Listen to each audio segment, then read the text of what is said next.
This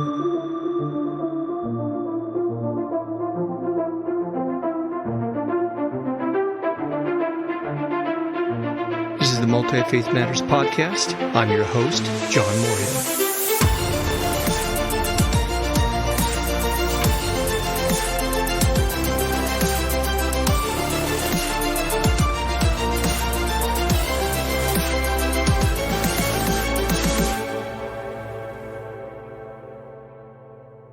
Although Christians tend to emphasize the monotheism of the Hebrew Bible from the earliest time up until the later period, it appears, according to scholars, that there was a development in Israel and the understanding of one God. In this podcast, we have a Jewish scholar who comes to discuss this development, and then we make application to consideration of how we should understand our own Christian faith better by looking more carefully at the sacred text. And then secondarily, when we make apologetic arguments or critiques of other religions that believe in more than one God, our arguments need to be more nuanced and better defined. So we hope you enjoy this edition of the Multifaith Matters podcast. Well, this is the podcast for Multifaith Matters. I'm the host, John Moorhead, and I'm privileged to have it today as my guest, Dr. Kenneth Seeskin. Did I pronounce that correct? Yes. Very good. I'll read a little bit of his bio, and folks can look in the description of the podcast for his complete bio and some other links. Dr. Seeskin is the Philip M. and Ethel Klutznick Professor Emeritus of Jewish Civilization. After receiving his PhD from Yale in 1972, he joined the faculty of Northwestern and has remained there ever since. He served for nearly 20 years as chair of the philosophy department, and with the start of 2010 to 2011 academic year, he served as the chair of religious studies. He has won several teaching awards since coming to Northwestern and served as the Charles Deering McCormick Professor of Teaching Excellence from 1995 to 1998. He is best known for his interpretation and defense of the rationalist tradition in Jewish philosophy, including such figures as Maimonides, Spinoza, and Cohen. His most recent books include The Cambridge Companion to Maimonides, Maimonides on the Origin of the World, Autonomy in Jewish Philosophy, and Searching for a Distant God, The Legacy of Maimonides. And folks can, again, look to the program notes for a further expansion. Is there anything you want to add to that, Dr. Seeskin? Yeah, you could add, I have a big soft spot for Thomas Aquinas. Okay, so I even have a necktie. I didn't wear it with the writing of Thomas Aquinas on it. So Aquinas read Maimonides, we know that. And I have to say, when I read Thomas is one of the thinkers where bells go off. So I haven't published a book on him, but he has a pretty good place in my heart. Let's put it that way. Well, thank you for adding that. By way of background as to why we're having this conversation, I am a regular reader of the Torah.com, which is a great resource for folks if they want to see how Jewish scholars are interacting with the Torah and the Hebrew Bible, and in all kinds of different ways. And there was an article that came up, I'm not sure when you wrote it, but it came up in my email feed, titled, "When Did the Bible Become Monotheistic?" And it's a great read. And as I mentioned before we started recording, I often connect the dots between my ongoing attempts at understanding the Hebrew Bible, Judaism, my own Christian faith, with the process of multi-faith engagement, multi-faith encounters. And I have seen, and I'll make some comments at the end, I've seen some Christian apologetic efforts at drawing upon the monotheism of the Bible and then making apologetic arguments and critiques against other religious traditions like the Latter-day Saints or Mormons. And in my view, many times that apologetic kind of misses the mark in terms of being better informed about the development of monotheism within the Hebrew Bible. So Dr. Seeskin will help us unpack that today during our conversation. I'm going to kind of follow the outline of, I'll put a link in the program notes to that article you wrote at thetorah.com. But I'm going to be following kind of that basic structure of the article that you wrote there. And if I'm missing something, you can certainly help me fill in the blanks here. You begin in the article with a discussion of numerical monotheism and philosophical monotheism. Can you define these and how it relates to this discussion? Well, numerical monotheism basically says there is only one deity. It's a numerical claim. And it's not altogether clear, by the way, when that develops in the Hebrew Bible. We can go into that a little bit later in more detail. Philosophical monotheism, though, is a little bit different. And that says that God, yes, there's only one, but that the one that there is special, is in a class by him, her itself. So let me give you an example that I hope will clarify this point, okay? Let's suppose that someone, let's say in ancient Greece, take that as an example, and suppose somebody believed in the sole divinity-ship of Athena. We'll make it a woman, okay? So this person believes that Athena is the only god there is, or goddess, if you will, and she appears in human form. She wears battle armor and human clothes. She talks to human beings, involves herself in the Trojan War, just the way Homer describes it. Now, here's the question. If you believed in the sole divinity-ship of Athena, or anybody, Poseidon, Zeus, it doesn't matter. If you believe in the sole divinity-ship of a pagan god or goddess, does that make you a monotheist, as Judaism, Christianity, or Islam understand the term? Another way to phrase this would be to say, is there a distinction to be made between monotheism, properly so called, and single deity paganism, which is what I've tried to describe? And it seems to me there is that true monotheism is more than a numerical claim. It's at least a numerical claim. I'd say it denies that. It's at least that. But there has to be more to it to be genuinely monotheistic. And what more to it is, again, this God is special. This God is not just a glorified human being. This God does not wear human clothes. This God is, we need special categories to describe this God. In fact, this God may even be ineffable. We'll have to see. But it's more than just arithmetic.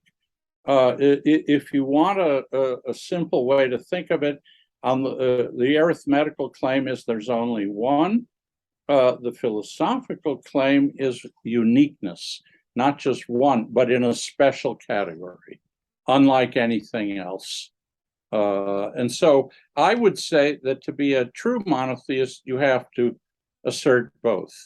And if you go through the Hebrew Bible, they develop in different forms at different times.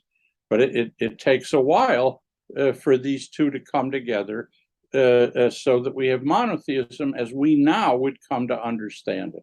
I hope that's clear. If it's not, you're free to, you're free to object. You're free to follow up questions. If the president can take follow up questions, so can I. So shoot, go ahead. No, that's very helpful. I just want to make sure listeners and viewers understand. Many times in the Protestant Christian tradition, this idea that, well, I just go to the Bible. But even just with this first question, we're not just looking at the text, we're looking at the text through a number of lenses, including philosophy, philosophical theology. So that's correct. That's what we're doing, correct? Right. So, I mean, look, let's take an example. If you look at the Ten Commandments, I am the Lord thy God who brought you forth out of the land of Egypt, out of the house of bondage. You shall have no other gods besides me. Now, question, does that mean there are other gods, but I don't want you to worship them? Okay. Or does it mean I am the only one? And if I'm the only one, okay, we have numerical monotheism, but then we're told you can't make an image of this. Well, why can't you? Is it that you could make an image of God if God wanted you to do so? God has a human form. Or is it that God is not the sort of thing that you can make an image of? God has no visible or tangible form. The Hebrew Bible doesn't answer those questions, at least not originally when they occur in the book of Exodus. It leaves us guessing. It's not altogether clear that we have monotheism even at Mount Sinai. It's not altogether clear that Moses was a monotheist in our sense of the term. So again, there's a development there. Now you have also referenced in the article, and you gave a mention of it in your first response, to anthropomorphism in relation to God. Right. And here again, many Christians that they look to the immateriality of God, and they have various explanations for the anthropomorphisms, their theophanies and metaphorical language and this kind of a thing. But you reference the work of Stephen Sommer in this regard. And hopefully I'm pronouncing his name correctly there. Those really aren't good. Isn't there a development in the understanding of the nature of God in relation to anthropomorphism, just as there is monotheism? First of all, the Hebrew Bible is full of anthropomorphisms. Loaded with them. Both Maimonides and Thomas Aquinas realize that and say so. The question is whether we interpret them literally or whether we take them metaphorically to be making some other point. So let's take a few examples. The book of Genesis says Noah walked with God. All right. Does that mean Noah walked with God in the way that, say, you and I would walk down the sidewalk to the store? Is that what it's trying to say? Or is it simply saying Noah was beloved of God? Noah walked in God's ways in the sense of doing what God wanted. Well, I would argue for the latter. I would argue that, sure, this is a nice expression. The Bible, let's keep in mind, is a literary text. It isn't a textbook in theology. And so it uses metaphors, parables, descriptions, all like that all the time. You've got to be careful with literal interpretation. Did Moses see God face to face? Well, the book, the Hebrew Bible says, unlike any other prophet, Moses spoke with God face to face. Now, what does that mean? Does it mean that he's two people face to face in the way that they're talking at Starbucks over a cup of coffee? Is that what it's trying to say? Or is face to face a metaphor, meaning that God's revelation to Moses was clearer than anyone else's? It didn't occur in a dream, that when Moses received it, he was in full possession of his faculties. In other words, what are we trying to say? When the book says that God saw something, did God see it with eyes the way you and I would? Or does it simply mean that God realized or knew something? Again, every time you see an anthropomorphic description, I would say it's always the case, if you think about it, it's trying to make a larger point about the sovereignty of God. It isn't necessarily saying that God takes on human form. Now, qualification. It's a long and complicated text. You got to be careful. Exodus 24 says the elders of Israel did see God. The prophet Isaiah, chapter 6, says that he saw God. The prophet Ezekiel says he saw God in human form riding on a chariot. Okay, so there are passages where it's not completely clear that monotheism has developed yet. And there's some of the greatest prophets who ever lived. So I don't want to suggest everything is clean cut and it's straightforward from the beginning. So you have passages where people say they did see God. On the other hand, you have passages where God says, no, you didn't see me. And you have passages that say, don't try to make an image of God. So there isn't a single line of development. It takes a while for these various inconsistencies or apparent inconsistencies to be resolved. That's a long-winded answer that I apologize for. No, that's great. But the subject of anthropomorphism is in the Bible, is debated. There's still scholars today who debate it, and there are passages that do seem to suggest God either does or can take on human form. Those passages, I think, are there. But I think in the long run, both Judaism and Christianity, Islam, the Abrahamic religions have moved beyond. Okay, that's very helpful. I don't expect you to give me a Reader's Digest answer to, these are very complex. For folks who still know what Reader's Digest is. Yeah, there is a book by Benjamin Summer, which is, I think, the book you referred to. Yes. And he said, look, the evidence for God having a physical form or a body in the Hebrew Bible is overwhelming. Well, I wrote a reply. Okay. In one sense, it is overwhelming. The question is whether you want to insist on literal interpretation all the time. And I would say, no, we don't have to. I mean, look, let's take another example. Suppose I said to Shakespeare, let's take Shakespeare as an example. Suppose I said, Will, get rid of all the metaphors, Will, you've got to be completely literal in everything you say. So don't tell us the world is a stage. It's not literal. I mean, we want straight scientific literalism all the way through. Well, we wouldn't be reading him if that were the case. All great literary writers use it. They should use metaphors. The human mind thinks metaphorically, and that's a good thing, not a bad thing.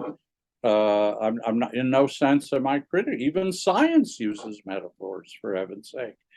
So just every time you see one of these passages, my only advice is slow down. Ask yourself what the passage is really trying to say. What is the context of the passage? What point is this passage trying to make? And does it absolutely require you to ascribe anthropomorphic features to God? That's my advice. Okay, that's very helpful. In regards to this question of a development of monotheism, against the background of Israel within the ancient Near East, I think many times there's a need to try and recognize the context of the ancient Near East so that Israel fits within that, and yet it's also at the same time trying to do something new over the course of its history. Can you talk to how the development of the belief in one God among many is a facet that fits within the context, but yet Israel comes to understand through its experience that there's something different and unique about Yahweh? Well, okay. The usual way to look at monotheism is to say that Abraham was the first monotheist, okay? And we refer to the Abrahamic faith, the Abrahamic religions, Judaism, Christianity, and Islam. The Bible doesn't tell us a thing about what Abraham believed about God. We know he was loyal to God. I'm not denying that for a second. Did he believe that his God was the only one? Or did he believe that his God was the most powerful among, let's say, a whole pantheon of gods? We don't know.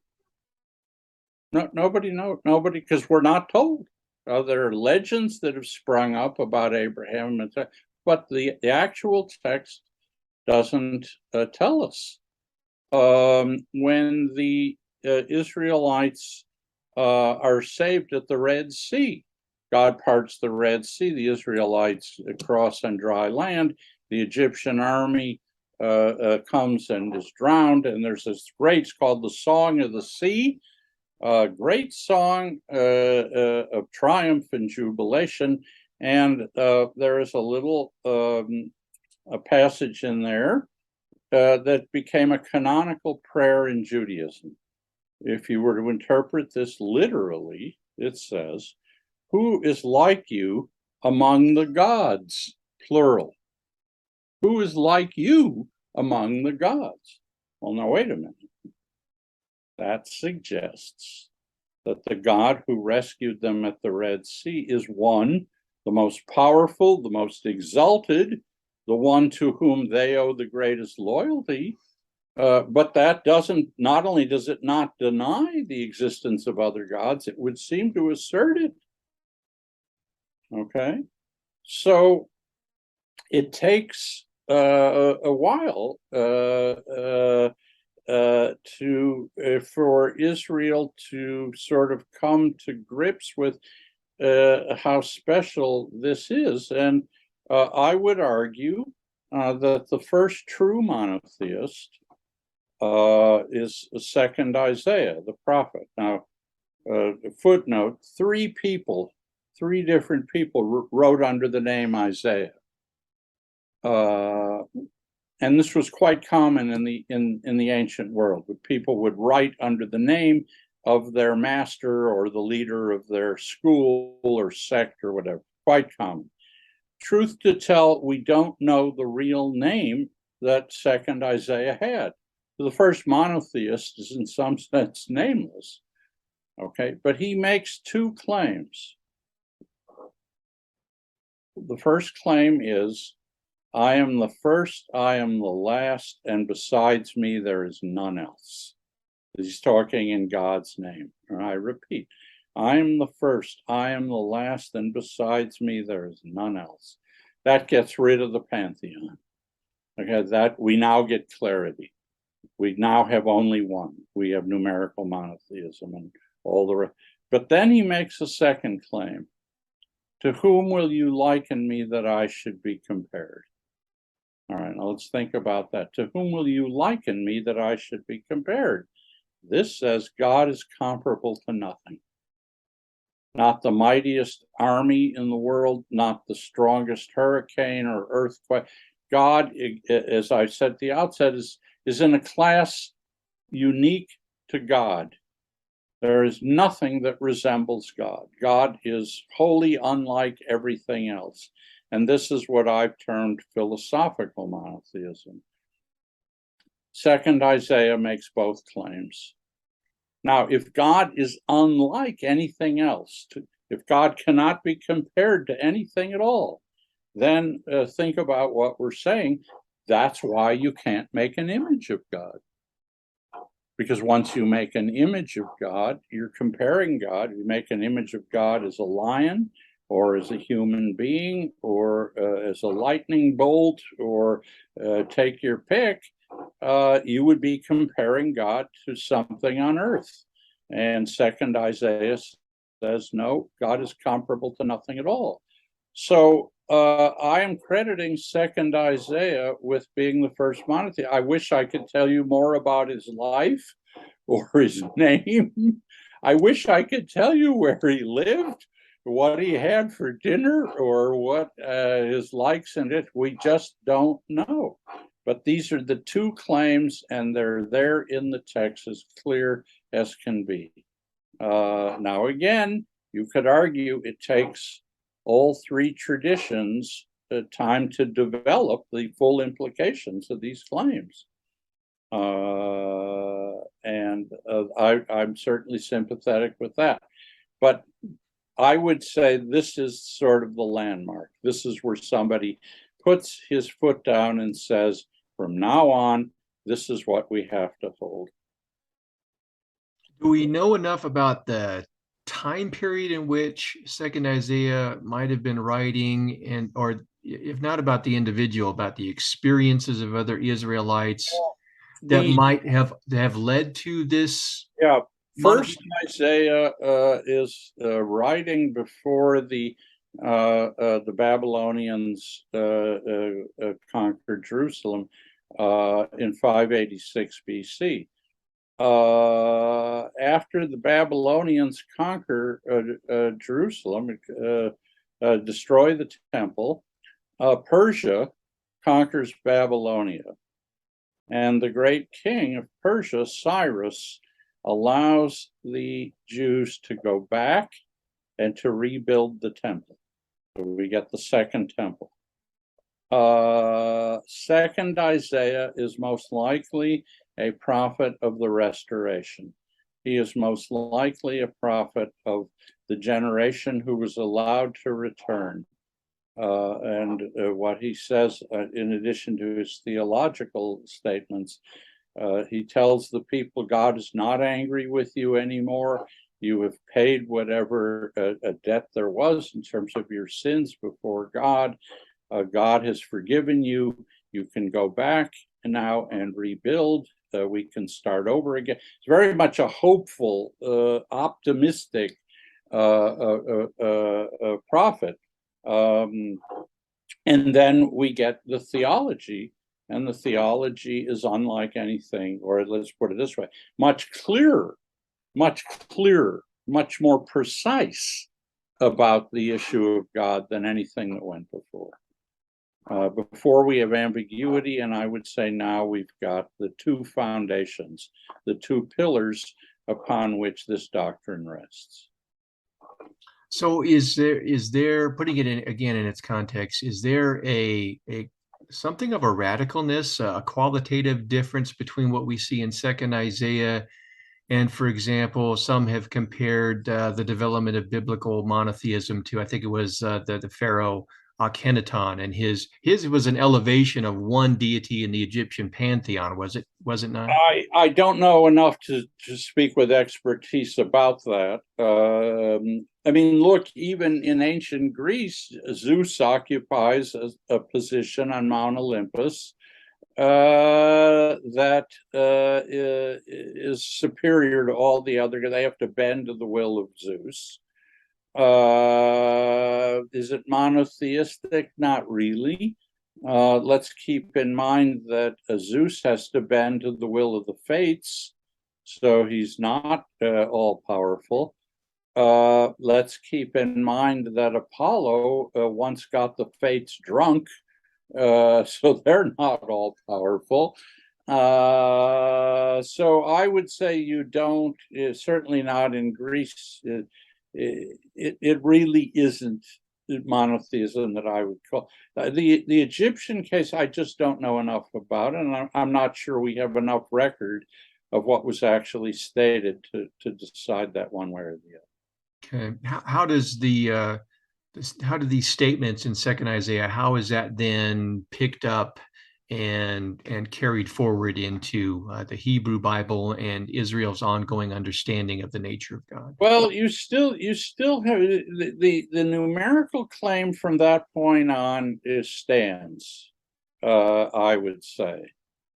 The problem, the second claim, the uniqueness of God, is still fought over. Okay, and the reason for that is that you face a very serious problem. If you say that God is comparable to nothing, that's the second claim.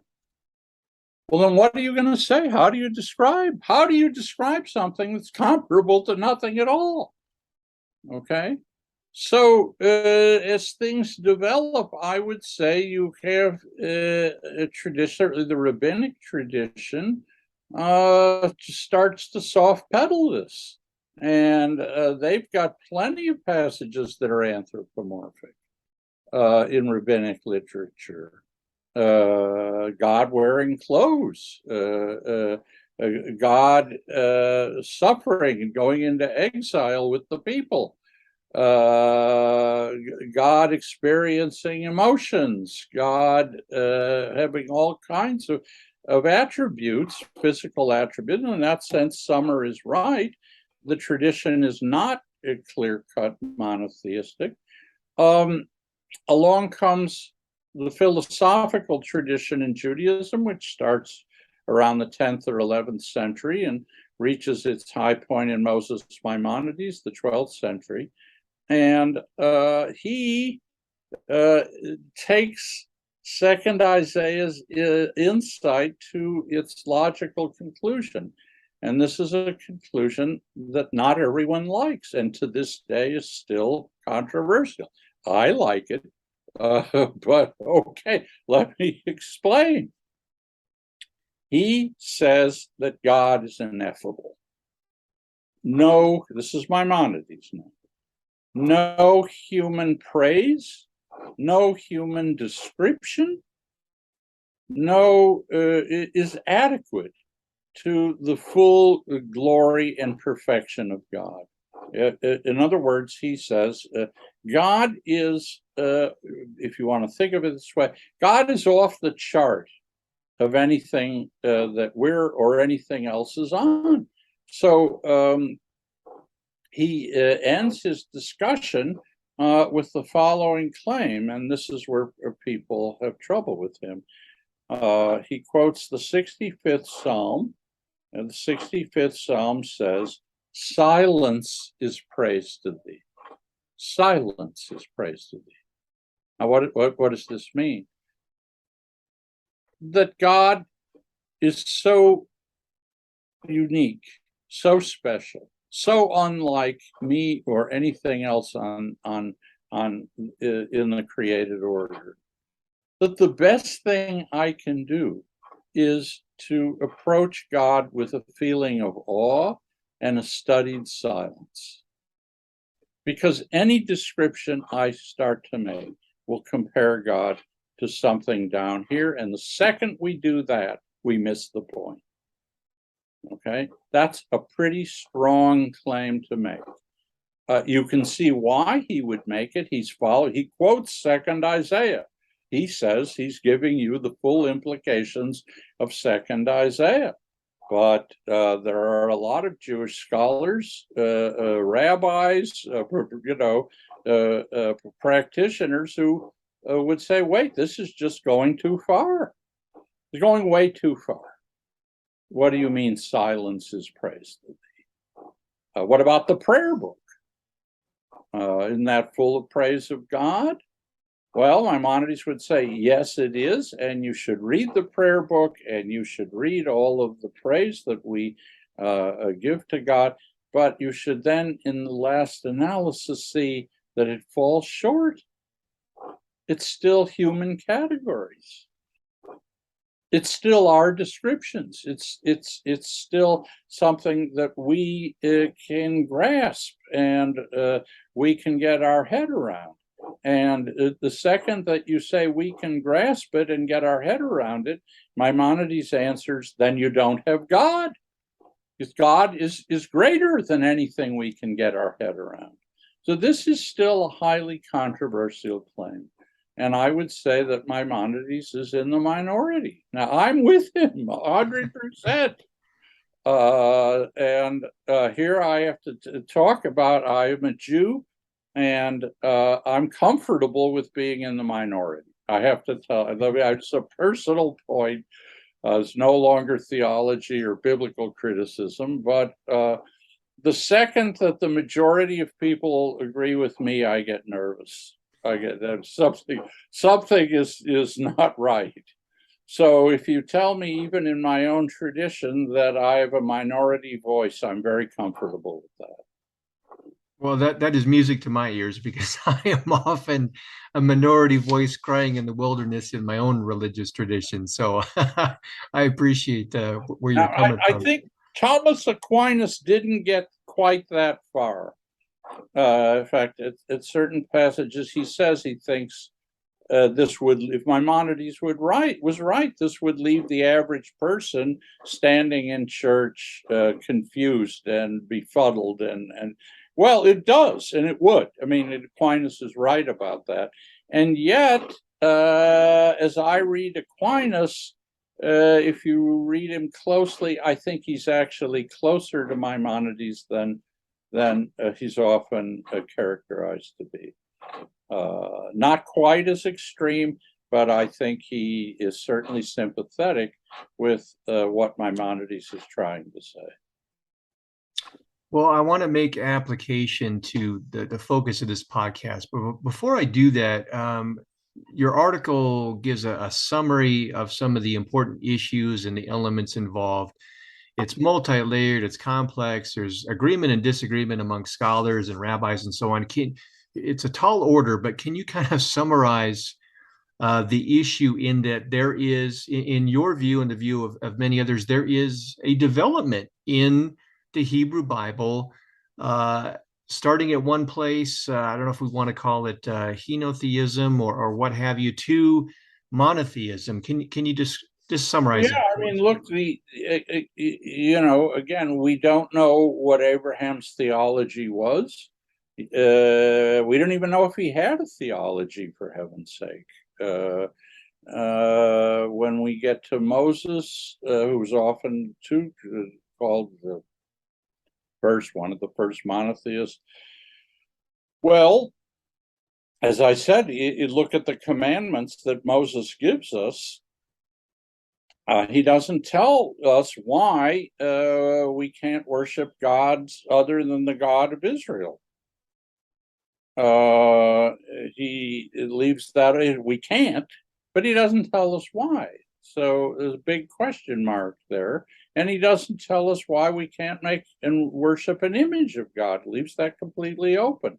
So we're not altogether sure what his theology was. Again, if he even had a well worked out theology. So you have passages in the Torah that say people saw God, and then you have passage of Deuteronomy at the end of the Torah that says no, they didn't. So the text itself is not completely clear. This may represent different authors and different groups, the way they saw things, but we don't have a clear-cut doctrine at the end of the Torah. As I said, even first Isaiah says he saw God, and God had a robe and a left side and a right side and angels up on top. Is that monotheistic? Doesn't sound like that to me. So yeah, I mean, if you look at everything there before Second Isaiah, the return to Jerusalem under Cyrus, it's the sort of thing that keeps scholars in business, because of the inconsistencies, the ambiguities, take it this way, take it that way. It keeps people like me in business, commenting on this. And so for the average person, if you pick it up and read it and say, well, now where do we stand? The answer is we don't know. It's still debatable. Now, as I said, once the philosophic tradition gets going, you get precision, but you get the extreme version of what monotheism means. And you've always had in Judaism and in Christianity and in Islam an anti-philosophical counter movement, claiming that the philosophers basically don't have it right. This is a question of simple faith. We don't need all this philosophical analysis and precision. Okay, so all three traditions, I would say that you still we still have ample room for disagreement over what monotheism is really about. Now, is that a good thing or a bad thing? Well, in a way, let me try to put an optimistic spin on it if I can, okay? Religion isn't geometry. It shouldn't read like a geometry test. You know, if you read Euclid, there's no ambiguity. You know exactly what you've got. You have absolute demonstrations of every theorem. if you don't, if you disagree with the conclusions, because you don't understand. There is no real room for debate, disagreement, shades of ambiguity, etc. I don't think religion works that way, and I don't think it should work that way. Okay, there should be room for different traditions, even within a single faith. There should be a philosophical tradition, an anti-philosophical tradition. There should be a historical tradition. There should be a literary tradition. So the way I see it, if you want to make sense of the Bible, I see a table with maybe 6, 8, 10, 12 people representing different disciplines or different historical epics sitting around talking about these texts. And they aren't always going to agree, and they shouldn't always agree. So as I said, I'm willing to live with disagreement, and I'm willing to live with opponents. And sometimes I learn from them. Sometimes I think they're crazy. But okay, religion isn't cut and dried, and it shouldn't be. I think it would be a big mistake to reduce it to something like geometry. Well, I am very comfortable with that, and that's part of what we try to do this podcast. Unfortunately, many conservative Christians don't like a whole lot of ambiguity, tension, inconsistency. We like the black and white, and it's good to hear that it's okay, and the biblical text itself includes this. And in order to understand it, we need to bring diverse approaches to it. All right, let's play in your ballpark for a minute, okay? We're playing in your ballpark. How about the Sermon on the Mount? Jesus comes and says, I've come to fulfill the law. Okay, I've come to fulfill the law. And so I raised the question, did he mean, A, I've now fulfilled it and therefore you don't have to, which based on what he says, you could read it that way. Or did he mean, I've fulfilled it and you now have to follow me? I've shown you what complete fulfillment of the law looks like. And therefore, you have to do your best to emulate what I've done. Which one did he mean? On the basis of the speech alone, I don't see how you, I read it in Greek, I read it in the original. So just if you look at the speech and even, how do you decide what he meant? Okay. And this was a sermon, this was not given to professional scholars or theologians, this was given to regular people. And yet, when we go back over it centuries later and read it, you could take it either way. It would make a big difference to how you understand Christianity, depending on which of these interpretations you want to hold. As I said, either of them can be supported. Yeah, I no argument here for me. Now, if he comes back, we can ask, okay, what exactly, could you give us a little more clarification on how we should understand the Sermon on the Mount? But as of that hasn't happened yet, and just on the basis of the text, we don't know. Mm-hmm. Well, one closing comment for me or thought for me, and if you have some comment one way or the other, that'd be great. If not, that's okay too. The reason why this is two reasons why this is of such interest, I think it should be to others in the Christian tradition, is one, we need to understand the biblical text, the Hebrew Bible, better, and maybe our very black and white understanding the Bible is monotheistic from the very beginning. Maybe that needs to be rethought just to understand our own tradition, to understand Judaism better. And secondly, we're using the biblical text to bring disagreement and critique to other religious traditions that aren't monotheistic, or at least not in the sense that we think they should be. And maybe our arguments could be better. So I think that we have good reason, great motivation to understand the biblical text better, not only for our own understanding, but also as we relate to others and other religious traditions. Any thoughts on that? Well, yeah, you and I apparently are cut from the same cloth here. How we view that we need to understand that the sacred literature of both the traditions leaves room for interpretation, further study, questioning. These are not bad things; they're good things. To look at these texts.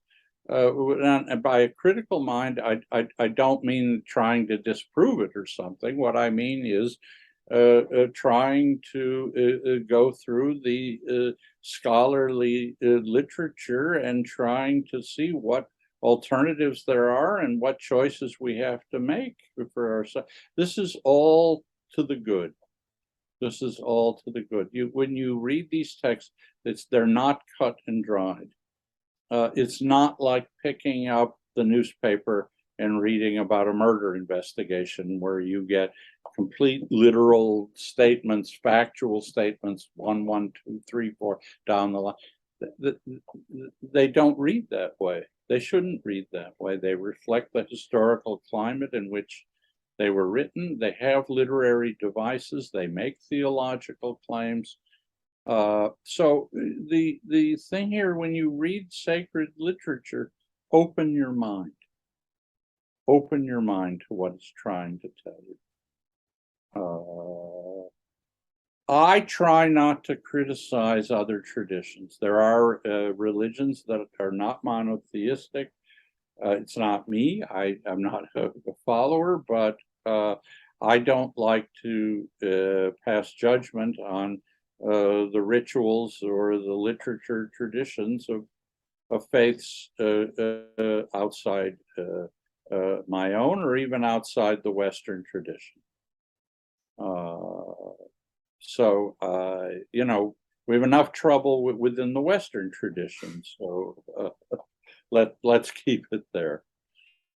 That's very true. Dr. Seeskin, I want to thank you so much for taking the time to have this conversation and responding positively to an email inquiry from somebody you didn't know out of the blue and being willing to come on the podcast.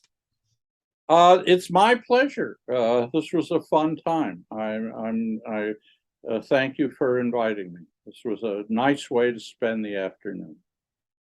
Well, again, this is the podcast for Multifaith Matters. Please look to the program notes for more of the bio and links to the books by my guest today, as well as some links to some other places you can go and continue to explore this particular topic. I would like to thank everybody for listening and viewing. Until the next episode of the Multifaith Matters podcast.